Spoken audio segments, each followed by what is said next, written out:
The endless stretch of untamed wilderness had consumed 3 generations of the Hartley family, but for 46-year-old Jacob Hartley, Wyoming's unforgiving terrain had finally won. Standing on the frost-bitten porch of Circle Bar Ranch, watching another herd of cattle succumb to the merciless blizzard, Jacob knew his family's century-old legacy was gasping its final breath. When an unexpected telegram arrived that bitter February morning, summoning him to the private railcar of Vivian Preston, the 74-year-old heiress to the Preston Railroad fortune, Jacob dismissed it as yet another cruel joke from fate. But the promise of shelter and salvation would lead him to discover a truth that would shatter everything he believed about his past and redefine the meaning of family itself. Before we jump back in, tell us where you're tuning in from. And if this story touches you, make sure you're subscribed, because tomorrow I've saved something extra special for you. Jacob's weathered hands trembled as he gripped the telegram, not from the cold that had settled into his bones after 16 hours of searching for lost calves, but from the sheer absurdity of what he was reading.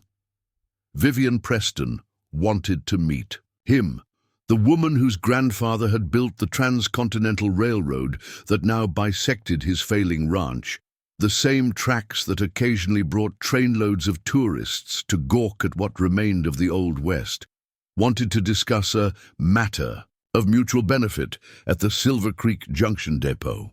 Jacob crumpled the telegram and tossed it into the dying embers of the wood stove, watching his unlikely hope turn to ash. The ranch house itself seemed to mirror Jacob's deteriorating circumstances. Shingles missing from the roof created a symphony of drips that echoed through empty rooms that once bustled with life. His father's study remained exactly as it had been the day he died 2 years ago, ledgers stacked high with mounting debts that Jacob couldn't bring himself to face. His mother's quilts still hung on the walls, their vibrant patterns faded by time and sorrow, much like his own spirit. The kitchen, where his mother had once prepared meals for a dozen ranch hands, now collected dust and memories, the old cast-iron stove cold more often than it was warm. The weight of inherited responsibility had crushed Jacob's dreams long before the economic downturn. At 18, he'd received a scholarship to study agricultural science in Colorado, harboring visions of modernizing the ranch and proving that traditional ranching could coexist with new technologies. But his father's sudden stroke had called him home, and watching his parents struggle to maintain their dignity while their health failed had cemented his resolve to preserve their legacy at any cost. Now at 46, Jacob realized that cost might be everything he had left. The irony wasn't lost on him. The Preston Railroad had brought prosperity to the region, creating towns where none existed, connecting isolated communities to markets and opportunities. Yet that same railroad had also brought industrialization that gradually made small ranches like Circle Bar obsolete. The wealthy industrialists who rode Preston's luxurious trains often bought up failing ranches for weekend retreats, turning working land into playgrounds for the elite. Jacob had sworn he would never let Circle Bar suffer that fate, but the bank's patience had worn thinner than the ice on Diamond Lake. Morning brought no relief from the storm that had raged for 3 days. Jacob's remaining hands down to dust. His foreman, Pete Miller, and young Tommy Walsh worked tirelessly to save what was left of the herd. Pete had been with the family for 30 years, his loyalty born from the time Jacob's father had helped him through his wife's lengthy illness. Tommy, barely 22, represented the ranch's dwindling future. Local youth were increasingly drawn to the allure of city life and stable paychecks, leaving ranching to become a dying art. "Boss, we lost another 6 overnight," Pete reported, as they met in the barn, shaking snow from their coats. "The north pasture fence is down, and I can't find the younger calves." His weathered face, usually stoic, showed the strain of the past weeks. "Maybe it's time to consider Mr. Davidson's offer. Harold Davidson, the banker who held Circle Bar's mortgage, had been pressuring Jacob to sell to Consolidated Ranching Corporation, a conglomerate that had been systematically buying up family operations throughout Wyoming. Their offer was fair by market standards, but insulting to anyone who understood the true value of generational land ownership. To Jacob, selling to them would be like entrusting the family Bible to someone who couldn't read. The telegram's words haunted him throughout the day.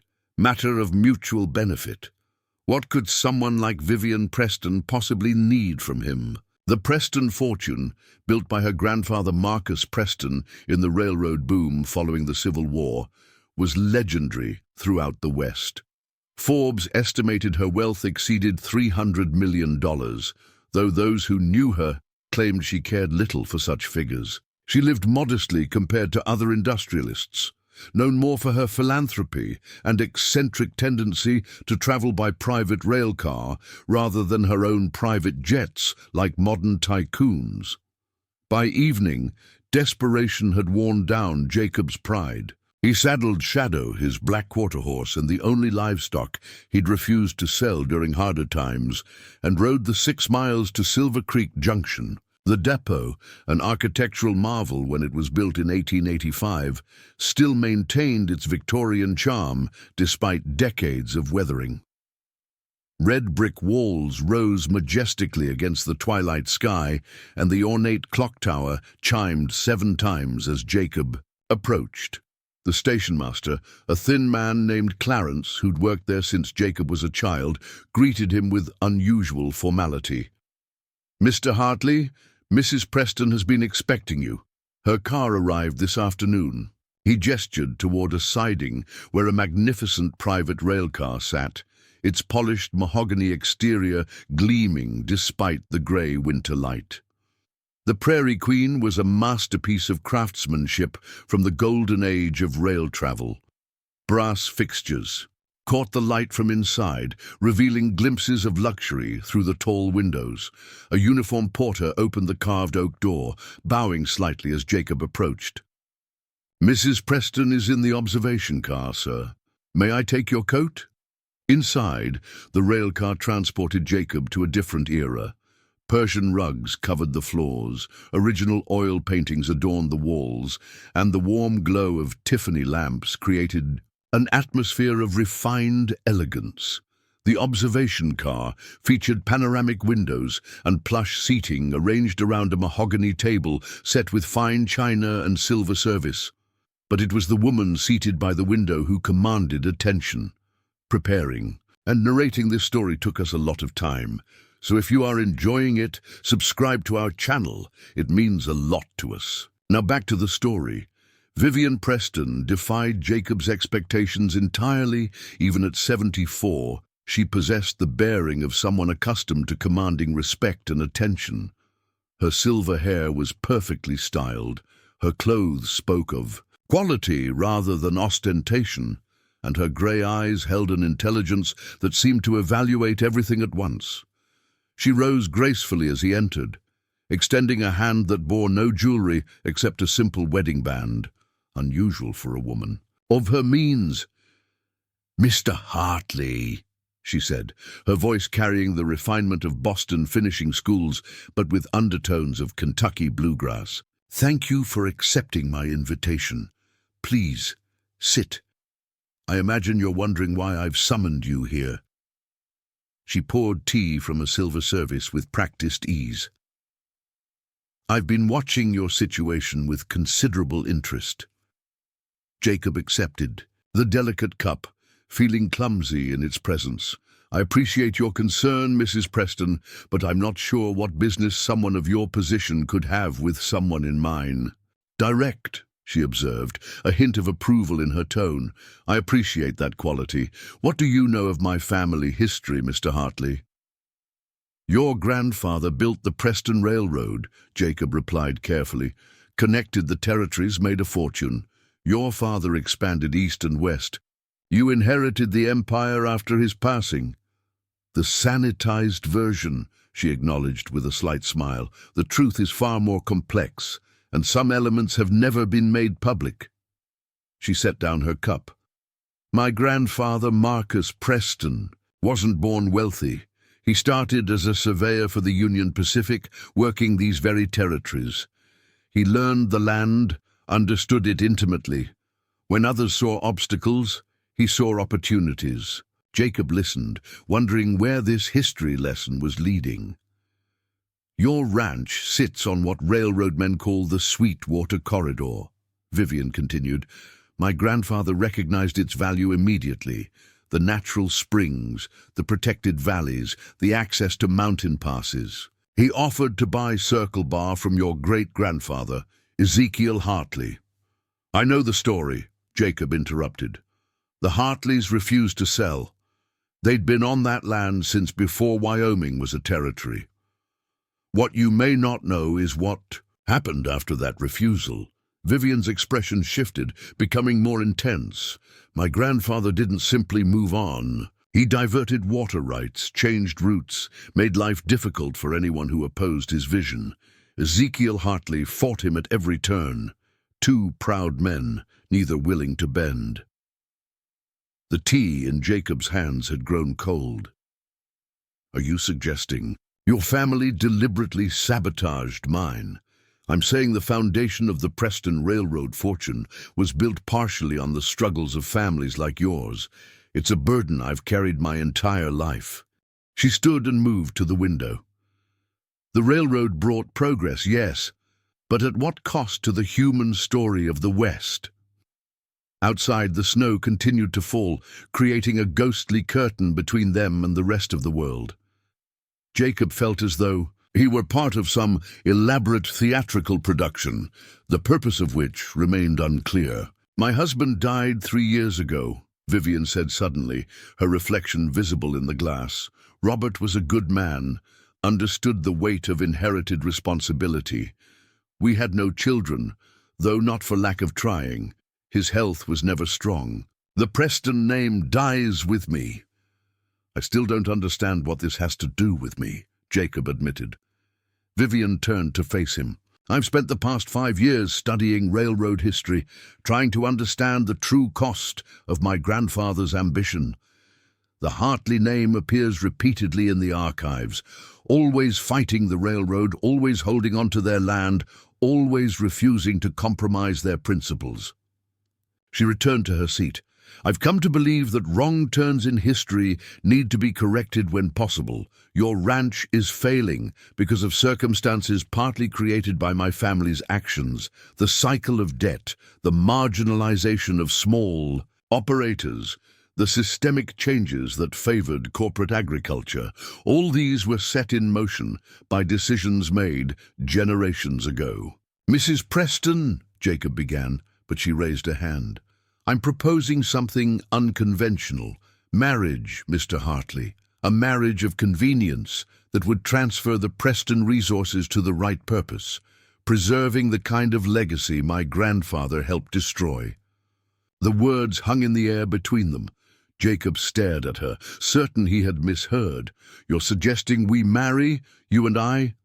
"In name only," she clarified, "a legal arrangement that would immediately transfer necessary funds to save Circle Bar Ranch, with additional resources to ensure its perpetual success. My personal attorneys have already drafted preliminary documents." Jacob stood abruptly, nearly knocking over his teacup. "This is insane. You barely know me. I'm 30 years younger than you. People will think what they always think," Vivian interrupted calmly. "They'll assume an old woman has bought herself a young husband, that you're a fortune hunter, that I'm senile. Let them think what they wish. The question is, what matters more to you, your pride or your family's legacy?" The challenge in her words struck home. Jacob paced the small space, his mind racing with the implications. "Why not just loan me the money, or buy the ranch as an investment?" "Because money without commitment is temporary," she replied. "I'm offering permanence, security, and something more intangible, the closing of a circle that began with our ancestors. Your great-grandfather fought my grandfather to preserve his way of life. I'm asking you to join with me to ensure that way of life continues. What do you get out of this arrangement? For the first time, Vivian's composed facade wavered slightly. Peace, she said quietly. The knowledge that the Preston fortune will finally serve the kind of people it was originally built upon. And perhaps companionship in my final years. Not romance, I'm far too old for such foolishness, but the presence of someone who understands the weight of legacy. She reached into a drawer and produced a folder. Take this with you.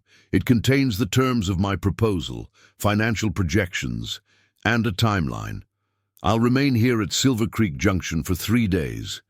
If you decide to accept, the ceremony can be arranged immediately. If not, I'll travel to my next destination and will never speak of this again. Jacob accepted the folder with trembling hands. This is the most bizarre conversation I've ever had. Progress often begins with the bizarre, Vivian observed. Your great-grandfather thought the railroad itself was bizarre. Yet here it sits, connecting Seattle to Chicago, dreams to reality. As Jacob prepared to leave, Vivian added one final detail. One thing you should know, Mr. Hartley. Your family isn't the only one with secrets. If you accept this arrangement, you'll eventually learn the full truth about why my grandfather was so determined to own your land. That knowledge alone might change your understanding of everything you thought you knew about the Preston Hartley history.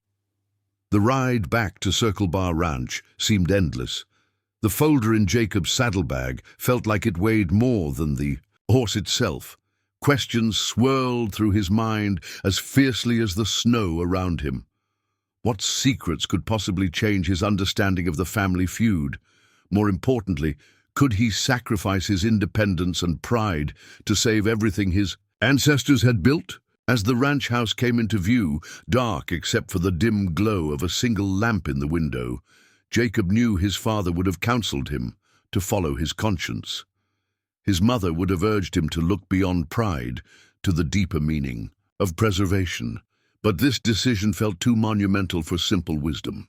This was about choosing between the man he was and the man he needed to become to save Circle Bar Ranch.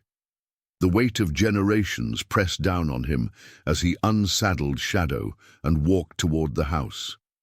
Inside, he found Pete asleep on the sofa. Having waited up to hear about his expedition to town, the foreman stirred as Jacob entered, his weathered face showing hope for the first time in months. "Well, boss? What did she want?" Jacob looked at his loyal friend, thinking of all the families who had depended on Circle Bar Ranch for their livelihoods over the years. His decision would affect not just himself, but everyone connected to this land. "She wants to save the ranch. Pete, the question is whether I'm willing to pay her price." The next morning found Jacob poring over the documents Vivian had given him. The financial terms were staggering.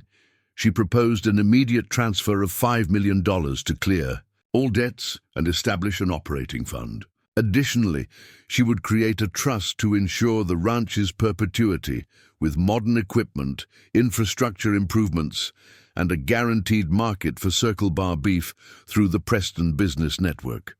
But it was the personal terms that gave him pause. The marriage would be legally binding but maintained separately. They would live at the ranch, though she would maintain her rail car for travels. She required his attendance at certain social functions and family obligations. In return, she would have a home and companion for her remaining years. Tommy Walsh knocked on the study door mid-morning, interrupting Jacob's spiral of contemplation. "Boss, the bank called. Mr. Davidson wants to meet tomorrow morning. Says it's urgent."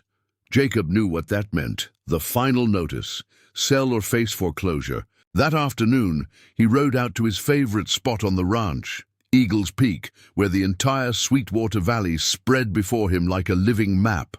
Circle Bar Ranch occupied the heart of the valley, its boundaries marked by natural landmarks that had guided his ancestors for generations. Looking down at the patchwork of pastures, barns, and the winding Silver Creek, Jacob saw not just acreage, but history.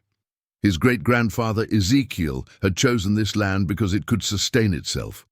The springs provided year-round water, the valleys offered protection from harsh winds, and the soil supported diverse grazing. Every fence line, every irrigation ditch, every structure told a story of practical wisdom passed down through generations. To lose this would be to sever a connection not just to family, but to the very essence of what it meant to be rooted to the land. That evening, Jacob called his cousin Martha in Denver, the family historian. She had spent years documenting the Hartley legacy, traveling to archives and libraries across the West. "Martha, what do you know about the conflict between our great-grandfather and Marcus Preston?" "Oh, Jacob."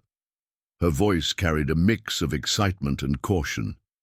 "That's a complicated story. Why are you suddenly interested in ancient history?" He explained his situation, omitting the marriage proposal, but mentioning Vivian's hint about secrets. "There were rumors," Martha said slowly. "Stories that never made it into the official histories. Something about why Preston was so determined to own our land. Some say there were mineral rights involved, copper or gold discoveries that were kept quiet. Others whispered about water tables that could have made the railroad millions in resale rights, but nothing was ever proven. What happened to those rumors? They died with the people who knew the truth.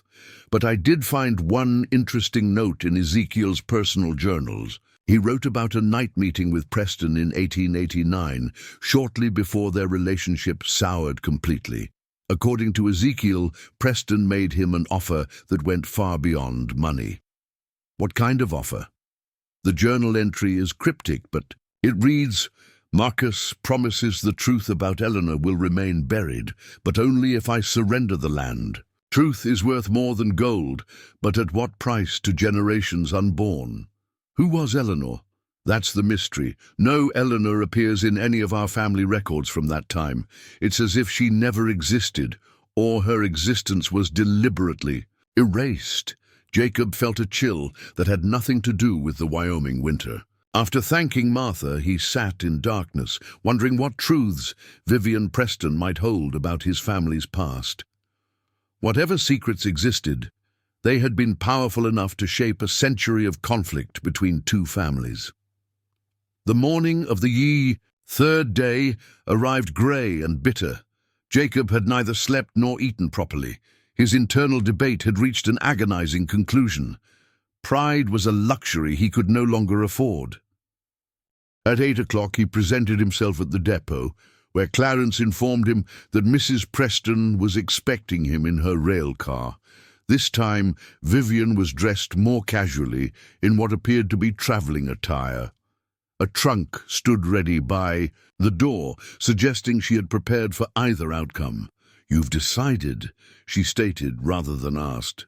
"I have conditions," Jacob replied, maintaining his dignity even in surrender. "I would expect nothing less. Please, state them." First, the ranch remains a working operation, not a trophy. Second, Pete Miller and Tommy Walsh retain their positions, with fair wages and benefits. Third, I maintain day-to-day control of ranch operations. Fourth, any modernization respects the land's natural character. And finally, you tell me the truth about Eleanor. Vivian's eyebrows rose slightly at the last condition. "Eleanor? You have been exploring family history. Your family keeps secrets that affect mine. If we're to be united, even in name, only I deserve to know the truth." She nodded slowly. "Fair enough. Eleanor Preston was not a Preston at all.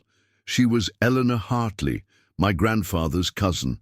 After the Civil War, when Marcus came to Wyoming to survey for the railroad, he fell in love with Eleanor, who was already engaged to your great-grandfather, Ezekiel. The love triangle that ensued shapes everything that followed. Jacob felt the ground shifting beneath his understanding. My great-grandfather stole his cousin's fiancée. It's more complicated than that. Eleanor loved both men, but for different reasons. She chose Ezekiel because he offered stability and connection to the land. Marcus offered adventure and progress. The rejection didn't just wound his heart, it shaped his entire approach to business. Every railroad deal, every acquisition, was driven by the need to prove he could build something greater than mere land ownership. And Circle Bar Ranch?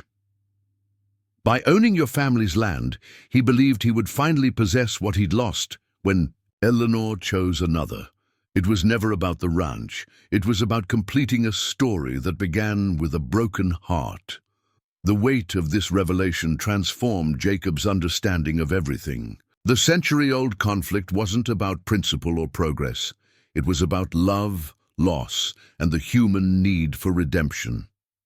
"I'll accept your proposal," Jacob said quietly, "but on one additional condition, that we work together to transform this legacy from one of loss to one of healing." Vivian extended her hand across the table. "You have yourself a deal, Mr. Hartley." The marriage ceremony took place that afternoon at the Silver Creek County Courthouse, with only Pete Miller and a courthouse clerk as witnesses. Jacob wore his one good suit, still smelling of mothballs, while Vivian maintained her elegant but understated appearance.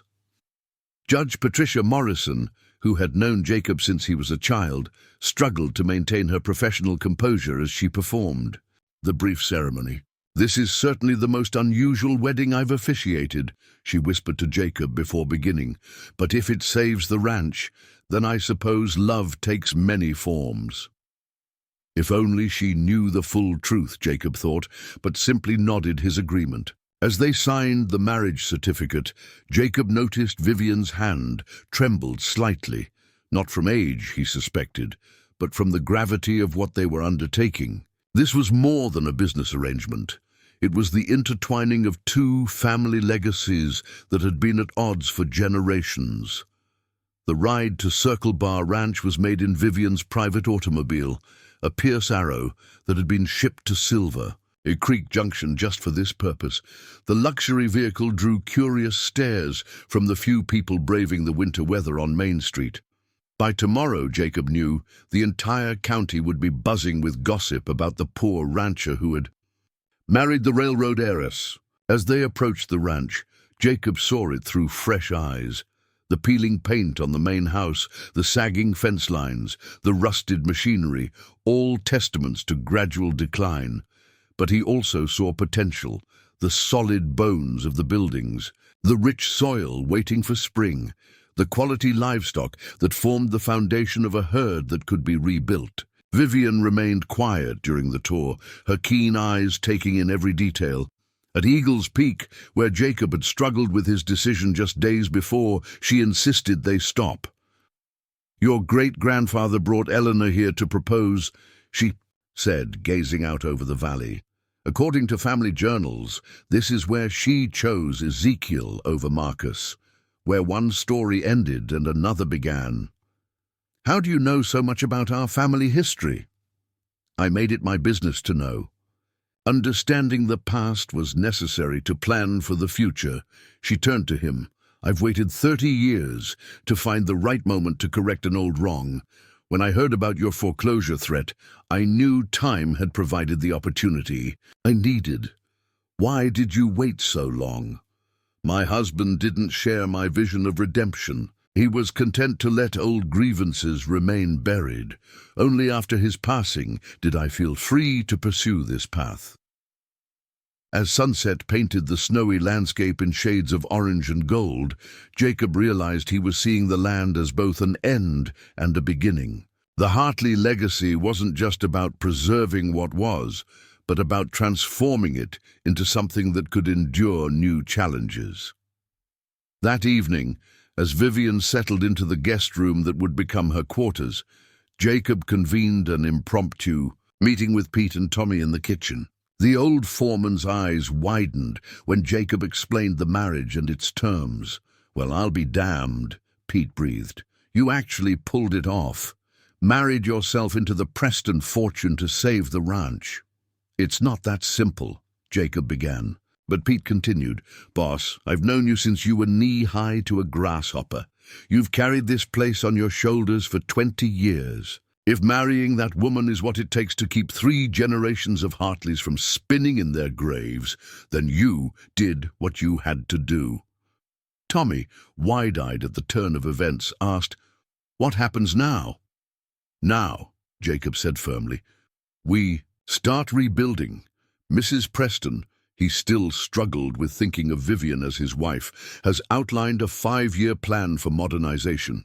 We're going to implement sustainable practices, diversify our revenue streams, and create something that will last another 100 years."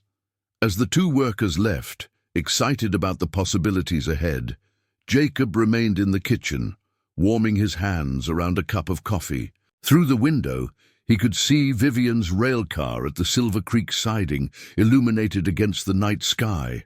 Tomorrow, it would be moved to a siding at the ranch, a permanent reminder of the unusual alliance that now bound their families. Sleep eluded Jacob that night.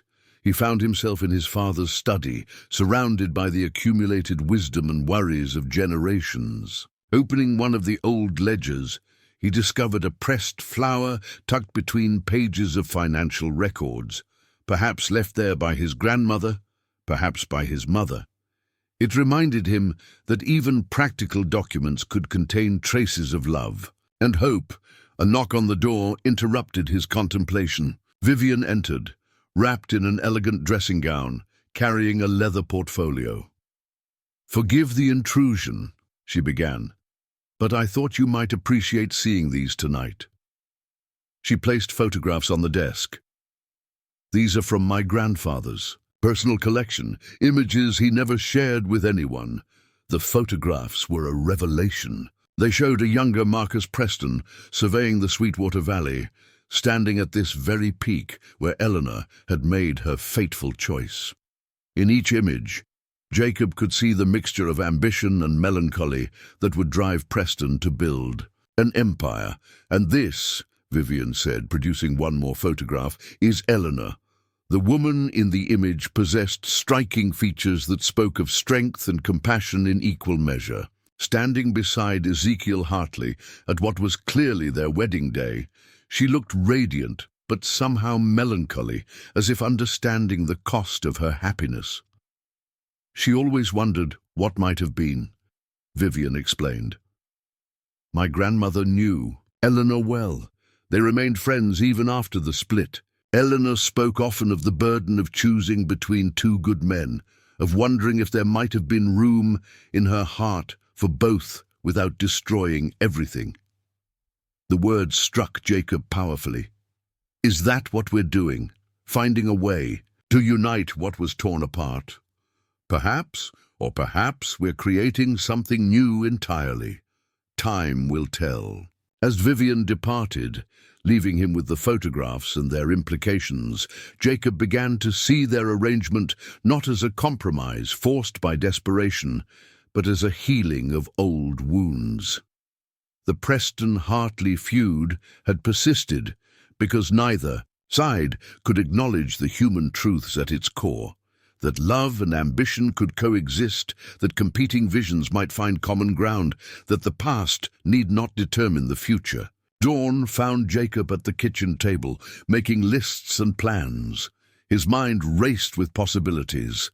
The immediate transfer of funds would restore financial stability, but the true challenge lay in honoring the land's legacy while embracing necessary change. Water rights issues that had plagued the region could be addressed with Preston Railroad's political influence.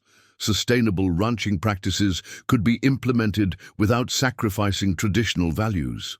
The ranch could become a model for how heritage and progress might coexist. Vivian joined him for coffee, already dressed for the day despite the early hour. "You didn't sleep much," she observed. "Too much to think about," Jacob admitted. I've been considering your 5-year plan. What if we thought bigger? What if Circle Bar became something more than just a ranch? What did you have in vision? A working demonstration ranch. A place where old techniques and new technology prove they can coexist. Educational programs for young people interested in sustainable agriculture. Partnerships with universities for research and development.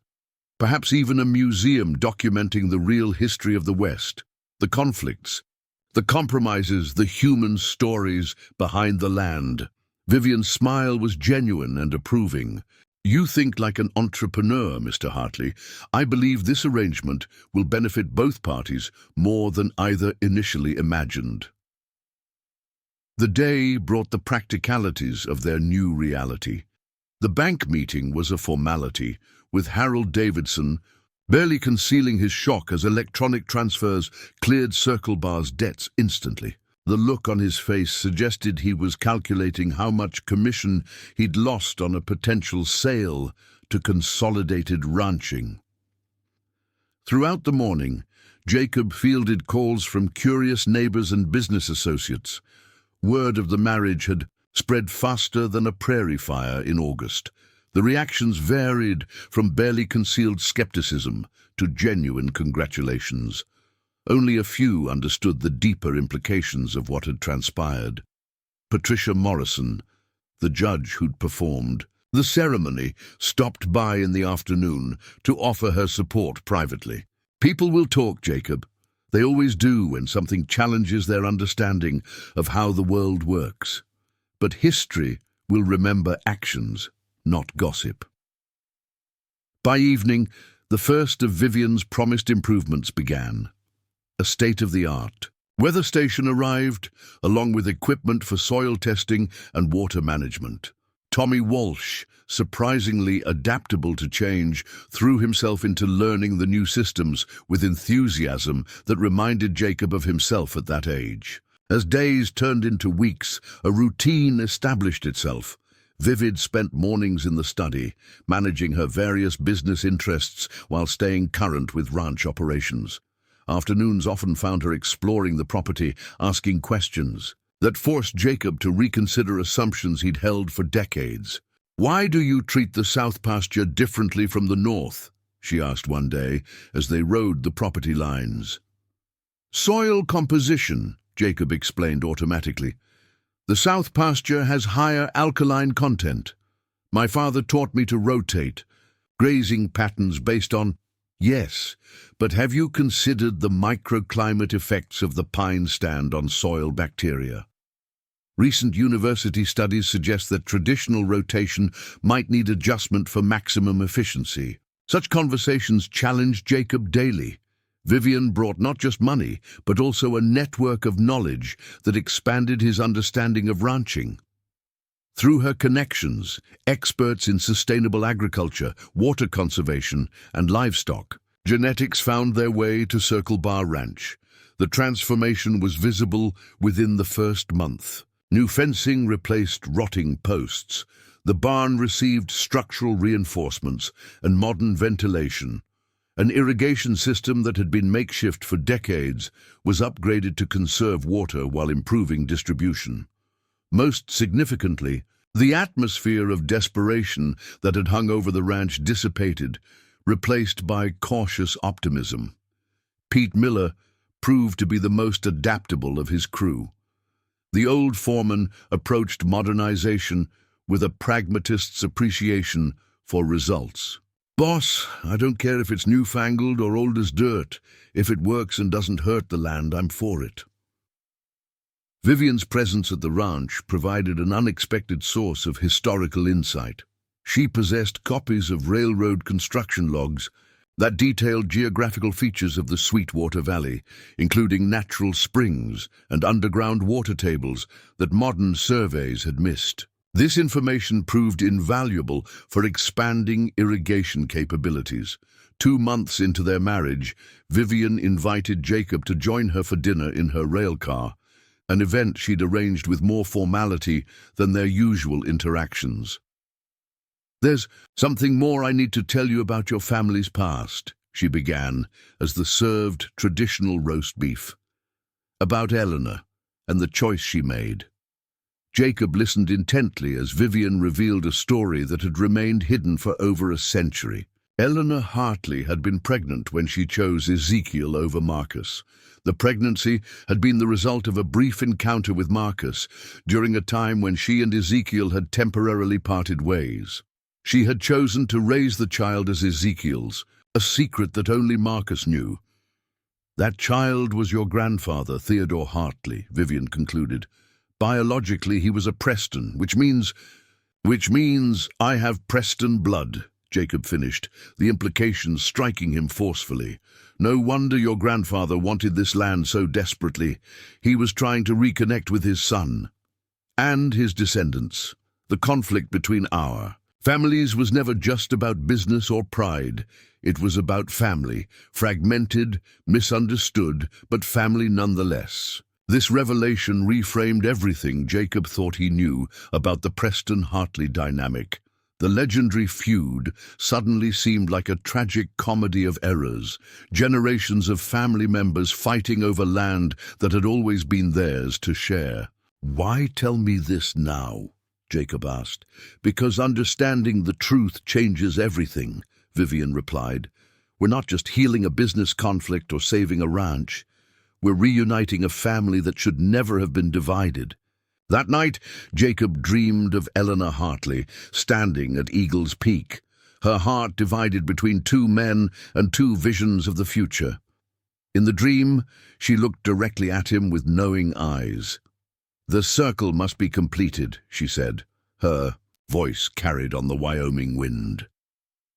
Spring arrived at Circle Bar Ranch with an intensity Jacob hadn't witnessed in years. The land seemed to respond to its newfound stability, turning green with unprecedented vigor.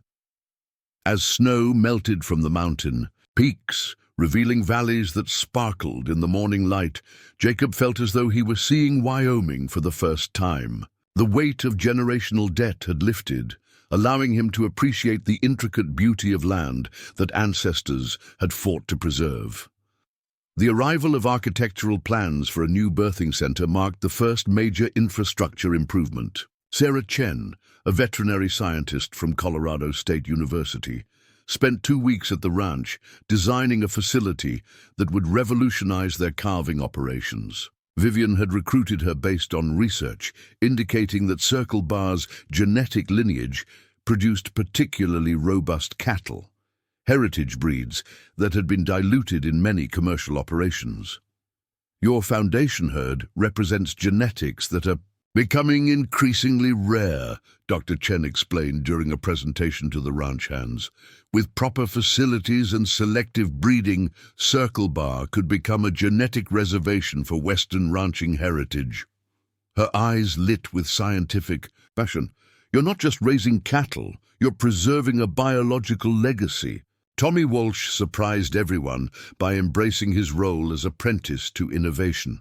Under Dr. Chen's mentorship, he developed an unexpected aptitude for genetic tracking and herd management.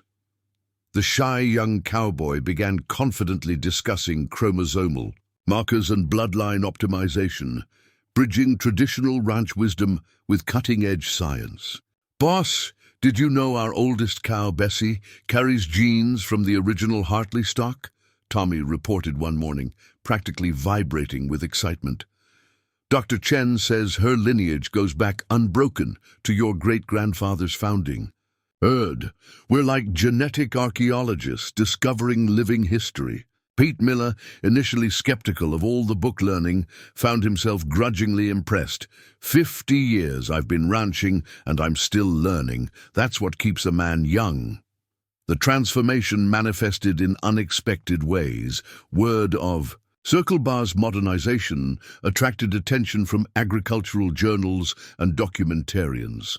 Professor Michael Runningbear from the University of Wyoming arrived to study how traditional Lakota land management practices might integrate with modern ranching.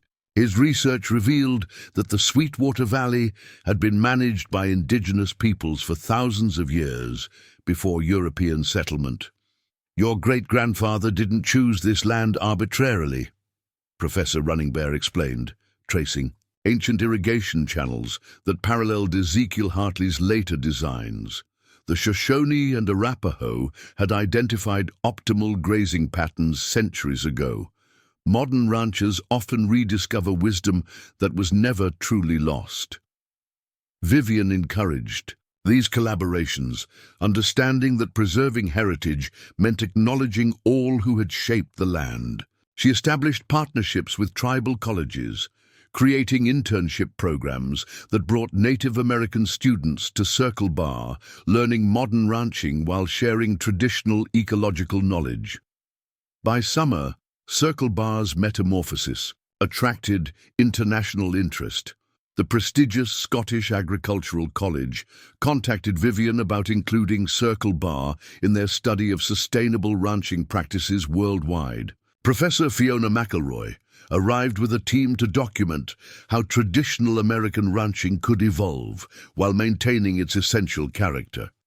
What you're accomplishing here transcends mere land management, Professor McElroy observed during one of her famous Highland-accented lectures to the assembled ranchers.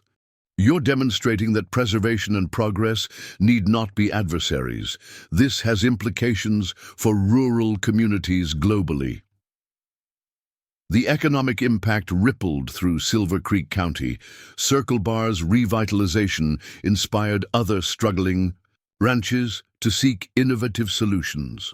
Jacob found himself consulting with neighbors, sharing both financial strategies and the cautionary tale of pride versus pragmatism that had almost cost him everything. Harold Davidson, the banker who had pressured Jacob to sell to Consolidated Ranching, experienced his own transformation.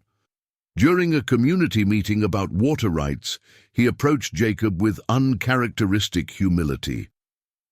I've spent 30 years securing debts and foreclosing dreams. Watching what you've accomplished here, I realize I've been part of the problem, not the solution. Davidson committed to restructuring his bank's lending policies for family farms, creating specialized programs that valued legacy alongside assets. His transformation demonstrated how one person's change in perspective could ripple through an entire community's economic ecosystem. As autumn painted the landscape gold and crimson, Vivian revealed another layer of her grand design. She had quietly acquired several smaller properties adjacent to Circle Bar, not for expansion, but for conservation. Together with Jacob, she developed a water management cooperative that benefited all ranches in the Sweetwater Valley watershed. Water is the true wealth of the West, she told the inaugural meeting of the Sweetwater Valley Alliance. By managing it collectively, we ensure no single operation fails due to nature's whims. Cooperation makes us all stronger. The alliance grew to include 15 ranches, developing sophisticated irrigation systems and drought mitigation strategies. Jacob's engineering background, dormant for decades, resurfaced as he led technical aspects of the project. The boy who had dreamed of modernizing ranching through technology found his calling resurrected in unexpected circumstances. Winter brought contemplation and planning. As storms raged outside, Jacob and Vivian spent evenings in the study developing a 5-year master plan that would transform Circle Bar into a model of sustainable agriculture. The ranch would host rotating educational programs, with colleges sending students for hands-on learning about conservation ranching. Your father would appreciate this irony, Vivian mused one evening by the fire. The railroad that once threatened the ranching way of life now brings students eager to preserve it. History bends in remarkable directions. Their working relationship had evolved into something neither had anticipated, a genuine intellectual partnership. Vivian challenged Jacob's assumptions while respecting his expertise. Jacob brought practical application to Vivian's theoretical frameworks. Together, they synthesized tradition and innovation in ways that surprised even them. Martha, Jacob's historian cousin visited that December, bringing documents she'd recently discovered in Denver archives. Among them was a letter from Eleanor Hartley to a trusted friend, written 2 years before her death. "I worry that the choice I made divided a family that should have been united. Marcus and Ezekiel were both my blood, in different ways. Perhaps someday those who come after will find wisdom where I found only conflict." The letter seemed prophetic, speaking directly to their current undertaking. Vivian had it framed and hung in the study, where it served as a daily reminder of their mission's deeper purpose. The new year brought unexpected challenges. A January freeze threatened the improved irrigation system, requiring creative solutions to prevent widespread damage. Jacob organized the entire community in a response that combined traditional knowledge with modern engineering. Neighbors who had been suspicious of Circle Bar's modernization found themselves grateful for innovations that protected their own properties. Pete Miller led teams of younger ranchers in emergency repairs, teaching them lessons he'd learned over 5 decades. "Experience isn't about knowing everything," he counseled. "It's about knowing when to try something new and when to trust the old ways."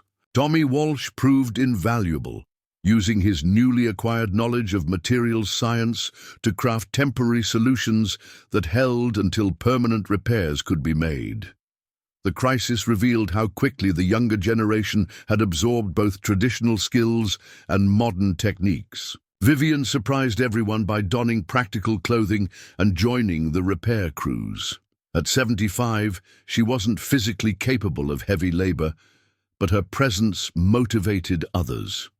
She organized supply chains, arranged for emergency equipment, deliveries, and ensured workers received proper nutrition and rest. "Your wife's tougher than she looks," Pete remarked to Jacob after a particularly grueling night of repairs. "Most society ladies would have retreated to their rail car. She's out here making sure everyone has hot coffee and demanding updates like a general." The crisis strengthened Circle Bar's position as a community anchor.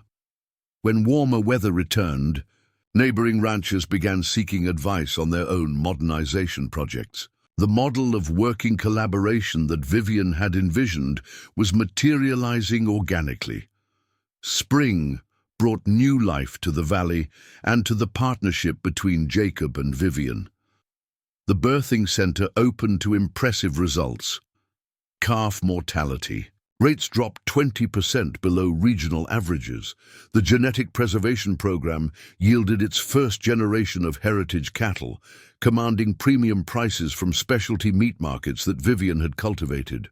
Professor Michael Running Bear returned with a revolutionary proposal, creating the first indigenous knowledge integration center for sustainable ranching. Circle Bar would serve as headquarters for research combining traditional ecological knowledge with modern agricultural science. "This could change how the entire industry thinks about land stewardship," he explained to an enthusiastic audience of ranchers, scientists, and tribal representatives.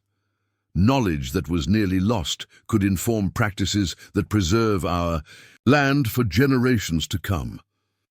The project attracted funding from environmental foundations and universities. Construction began on a modern facility that would house researchers, provide training spaces, and serve as a model for cultural knowledge preservation. The design incorporated both traditional Shoshone architectural elements and state-of-the-art, sustainable building techniques. Throughout these developments, Jacob found himself increasingly drawn to Vivian's vision of integrated systems.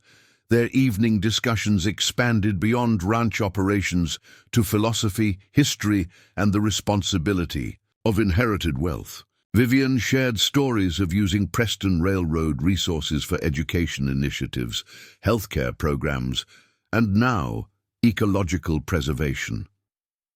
"Money becomes meaningful only when it serves purposes larger than itself," she reflected one evening. My grandfather accumulated wealth driven by loss. We're using that same wealth to heal what was broken.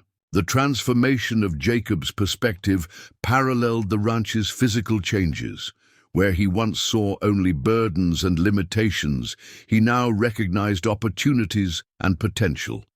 His morning rides across the property became meditations on possibility, rather than worry. During one such ride, he discovered an ancient petroglyph site that Professor Running Bear had mentioned.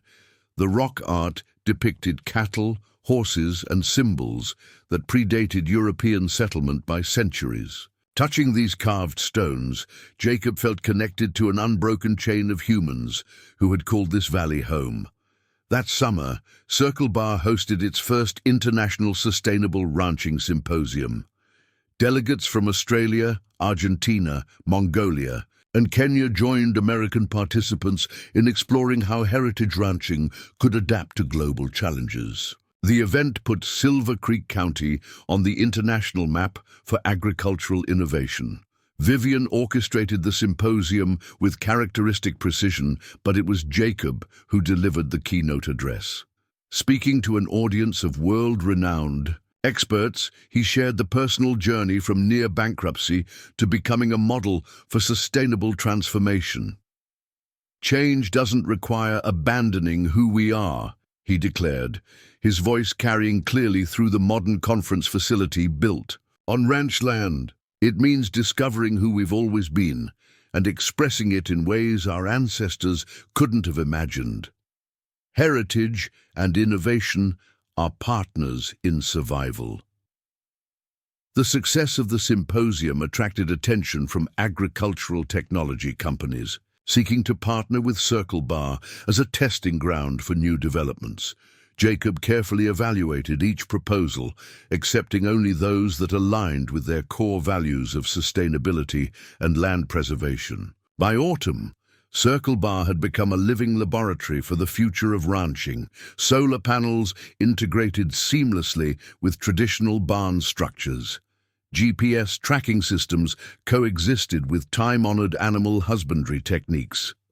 The ranch employed more people than at any point in its history, combining roles that didn't exist a generation ago with essential traditional positions. Dr. Sarah Chen returned with exciting news about the genetic preservation program. Circle Bar's bulls had attracted breeding interest from conservation organizations worldwide. "You're not just preserving local heritage," she reported enthusiastically. "You're contributing to global food security by maintaining genetic diversity in our food systems." This revelation elevated Circle Bar's mission to international significance. The ranch, that had nearly succumbed to economic pressure, now stood as a beacon for preserving agricultural biodiversity. As winter approached again, Jacob reflected on 13 months of transformation. Standing at Eagle's Peak, where Eleanor had made her fateful choice, he understood that their current success transcended mere financial salvation. They had created a model for how tradition and progress could dance together rather than battle for dominance. Vivian joined him at the Overlook, having made the climb with surprising grace for her years. Together, they watched the sun set over land that had been fought over, struggled for, and finally harmoniously shared. Eleanor would be proud, Vivian observed. Two branches of the same family, working together at last. "We're creating something she couldn't even imagine," Jacob replied, but honoring everything she believed in. The ranch lights twinkled below as evening settled over the valley. Solar panels caught the last rays of sunlight, converting them to energy that would power a night's operations. Digital monitoring systems provided data that generations of Hartleys had gathered only through daily observation. Yet the essential rhythms of the land remained unchanged. Cattle heading to shelter, horses whinnying their evening greetings, the eternal cycle of seasons marking time. In the spring of their second year together, Vivian proposed an ambitious expansion, establishing Circle Bar as a center for young farmer education. combining apprenticeship with formal training. The idea built upon their existing programs but scaled them to address the aging rural population crisis facing agriculture nationwide. "We're not just saving one ranch anymore," Vivian explained to Jacob and the team. "We're cultivating the next generation of land stewards. Every young person we train represents dozens of farms that won't fail for lack of knowledgeable operators." The project required significant infrastructure development.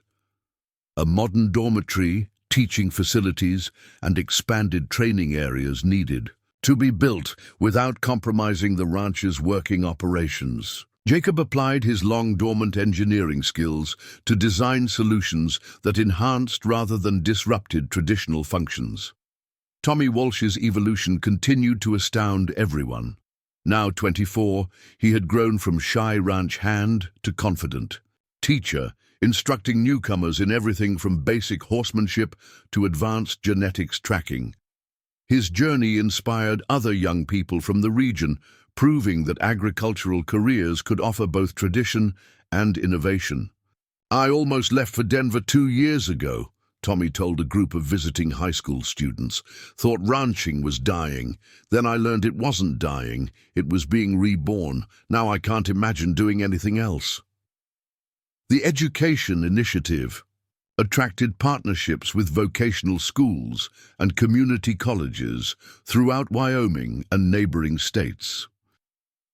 Students began arriving from urban areas, discovering rural life held opportunities they'd never considered. Some came from families displaced by industrial farming consolidation, seeking to reconnect with agricultural heritage. Martha Chen, Professor Michael Running Bear's research colleague, established the Indigenous Knowledge Archive at Circle Bar. Native American communities contributed oral histories, traditional practices, and scientific observations accumulated over generations. The archive revealed how ancient wisdom addressed challenges that modern ranchers were just beginning to confront. Climate patterns documented in our stories match current meteorological data, an elder from the Wind River Reservation explained during one archive session. What scientists are discovering through satellites, our grandparents knew through careful observation. The integration of traditional knowledge systems revolutionized Circle Bar's operations. Planting times adjusted according to indigenous astronomical markers. Grazing rotations followed patterns that promoted soil health based on pre-colonial land management. Modern tools verified ancient wisdom, creating powerful synergies. Vivian's health remained remarkably robust, though her pace occasionally reminded Jacob of her 75 years. She adapted her railcar into a mobile office, traveling periodically to manage her various enterprises while always returning to the ranch. Her commitment to their project never wavered.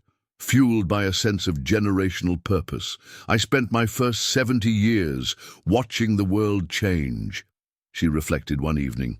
"Now I'm actively shaping that change." There's profound satisfaction in moving from observer to participant. The Water Management Cooperative expanded into a regional model for resource sharing. 15 ranches had grown to 35, collectively managing over 200,000 acres through coordinated conservation practices. The Sweetwater Valley Alliance became a template, with delegations from other agricultural regions visiting to study its implementation. Success brought unexpected challenges. Media attention created pressure to maintain perfect results.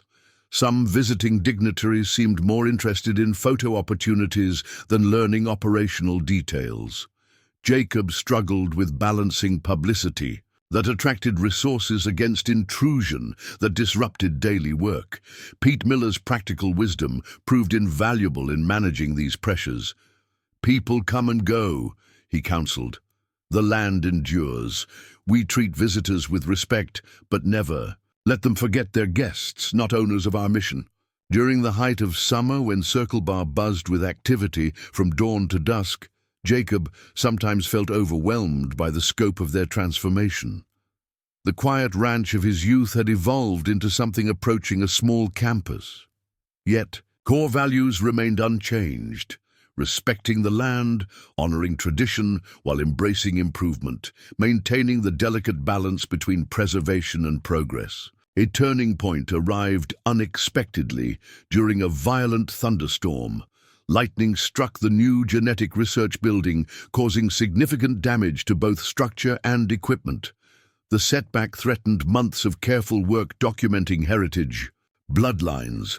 Rather than despair, the incident galvanized the entire community. Neighboring ranchers, university researchers, and even competitors rallied to help restore what had been lost.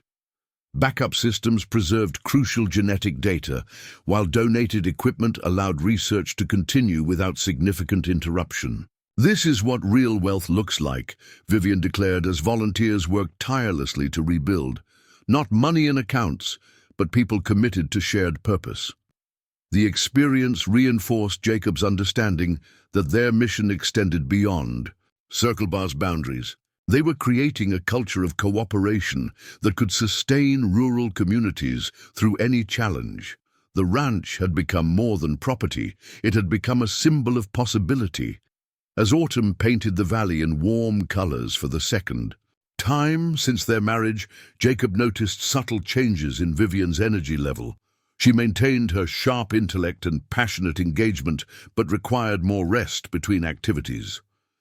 Their evening discussions often ended with her falling asleep by the fire, a book slipping from her hands. One evening, she addressed what they'd both been carefully avoiding. "I'm not immortal, Jacob, though sometimes it's easy to forget that fact when there's so much vital work to be done." They spent that night planning for continuity, discussing how Circle Bar's mission could endure beyond any individual. Trust structures, leadership succession, and preservation of core values became topics of careful consideration. Vivian's wealth could ensure financial stability indefinitely, but leadership required cultivating human capacity.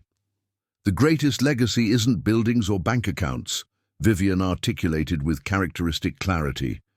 "It's inspiring others to carry forward values that matter." Winter's arrival brought both reflection and renewal.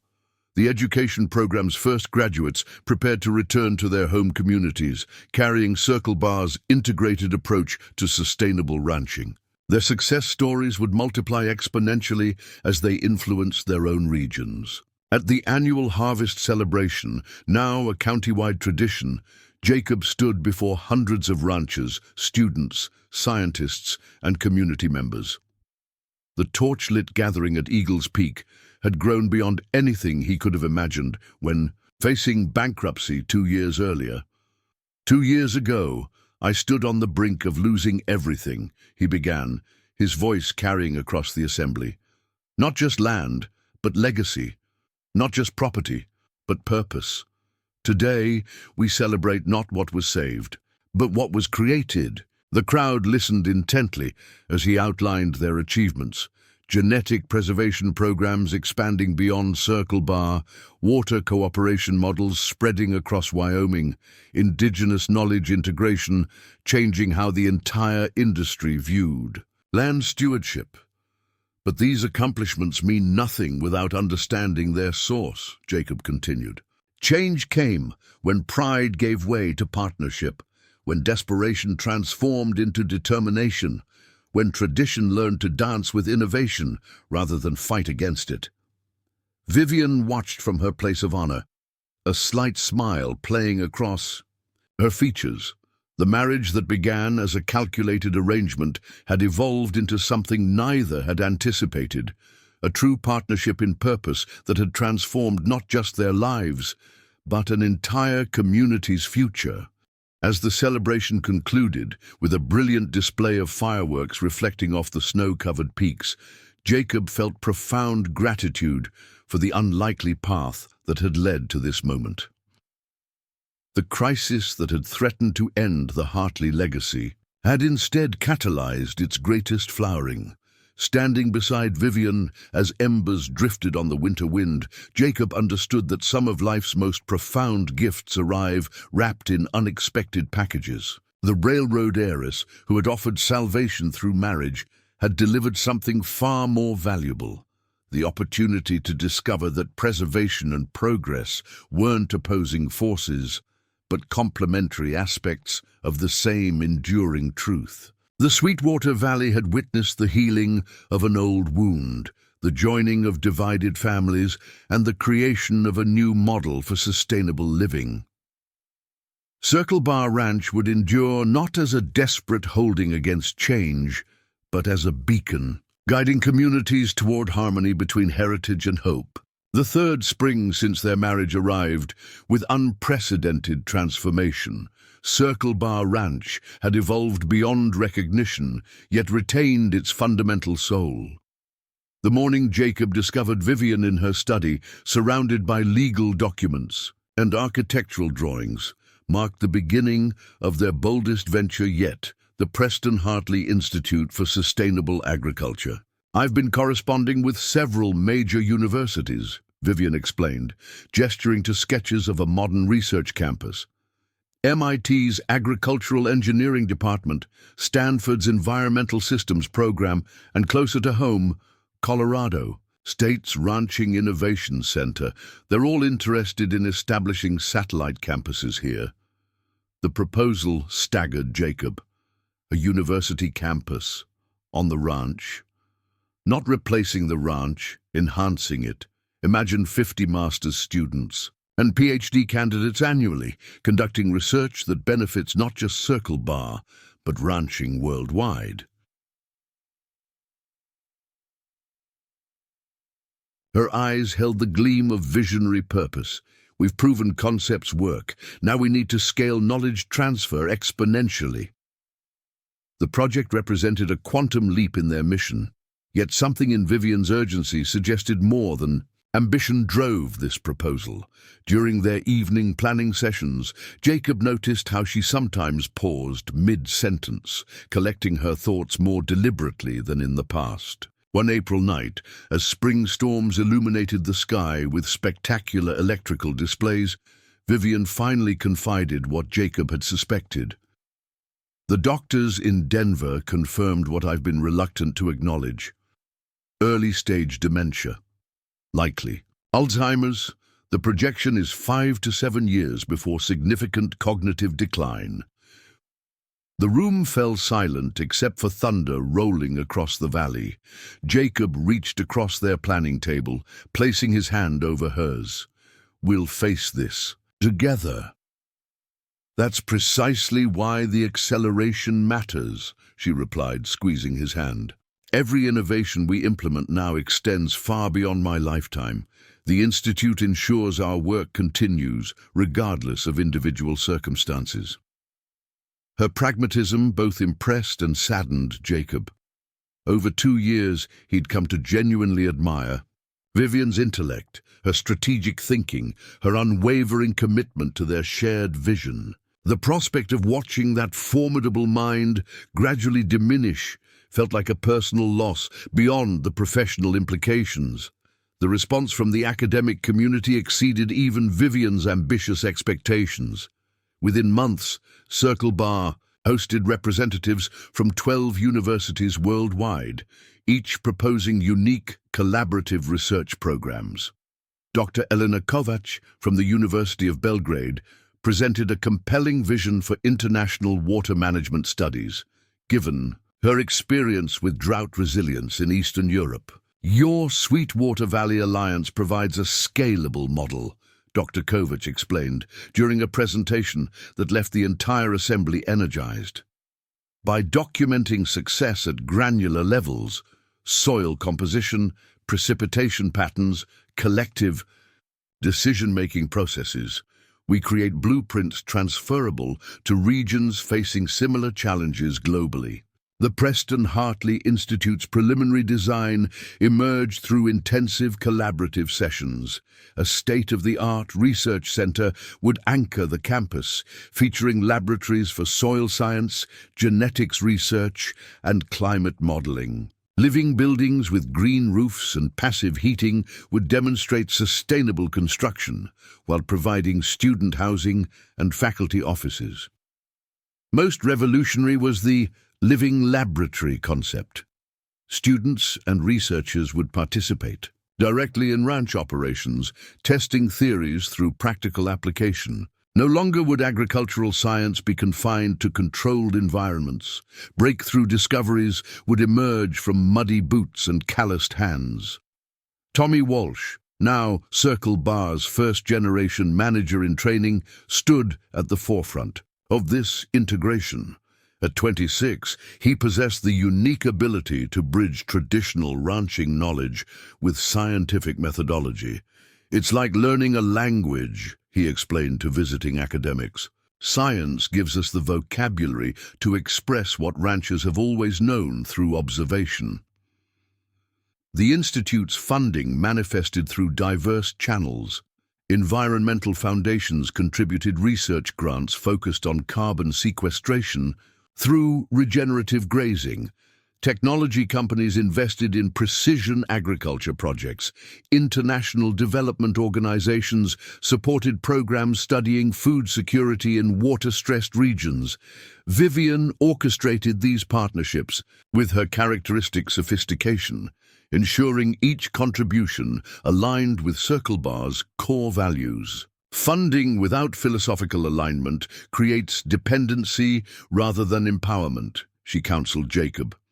"We choose partners who share our conviction that knowledge belongs to those who work the land." The physical construction began that summer, employing local workers whose families had ranched the valley for generations. Artisan stonemasons, many descendants of the original ranch builders, crafted foundations using traditional techniques integrated with modern seismic engineering.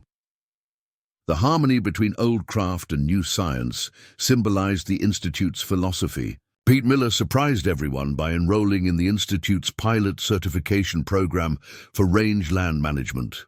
At 72, he studied alongside graduate students half his century younger.